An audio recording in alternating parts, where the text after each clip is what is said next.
वैसे तो हम लोगों ने बटर पनीर मसाला बहुत बार खाया है, लेकिन वही सेम रेसिपी सेम टेस्ट के साथ अगर हमारे घर में बनकर रेडी हो जाए तो कितना मज़ा आए खाने में। और वो भी सिर्फ 3 या 4 चीज़ों से बनकर रेडी हो जाएगी हमारी ये सब्ज़ी, बिना किसी मेहनत के और बिल्कुल रेस्टोरेंट स्टाइल में। आइए इसकी रेसिपी देखते हैं कैसे बनती है ये।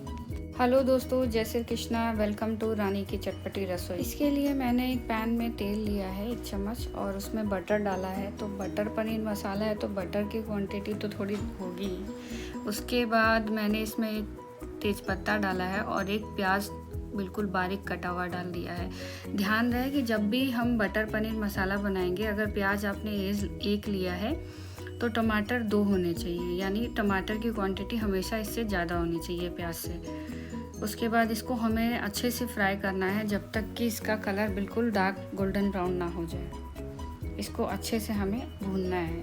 उसके बाद ये देखिए प्याज हमारे भून गए, तो इसमें मैंने बारीक चॉप किया हुआ गार्लिक डाल दिया है और साथ में हरी मिर्च डाल देंगे।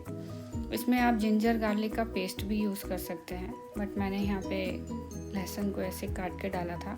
उसके बाद 1 चम्मच के करीब मैंने यहाँ कश्मीरी लाल मिर्च डाला है और इसको डालते ही उसके बाद हम इसमें बारीक कटा हुआ टमाटर डाल देंगे।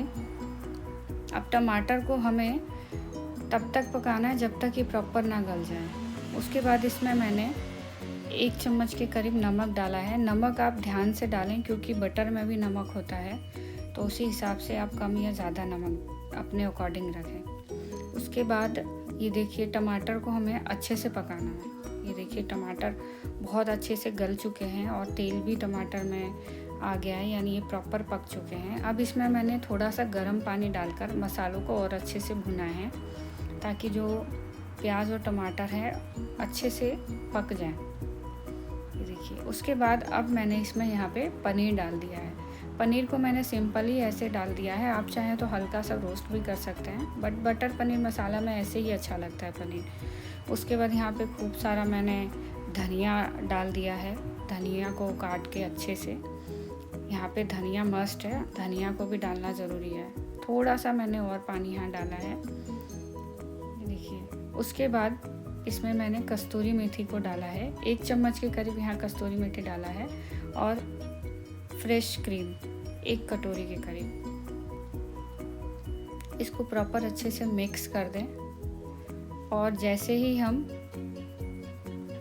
इसको मिक्स करेंगे, इसको 1 या 2 मिनट हमें पकाना है, इससे ज़्यादा नहीं। उसके बाद देखिए हमारा जो बटर पनीर मसाला है वो बनकर रेडी है। मैंने कहा था ना, सिर्फ 10 मिनट की रेसिपी और सिर्फ 2-3 चीज़ों से बन के ये रेडी हो जाएगा। आप एक बार ज़रूर इसे ट्राई करें क्योंकि ये बहुत ही इजी रेसिपी है और बहुत जल्दी बन के रेडी हो जाती है। आप इसे लच्छा पराठा या नॉर्मल पूड़ी के साथ जैसे चाहे वैसे सर्व कर सकते हैं। और अगर आपको मेरी ये रेसिपी पसंद आती है और आप मेरे चैनल पर नए हैं तो प्लीज़ इसे लाइक, सब्सक्राइब और शेयर करना ना भूलें। Thank you.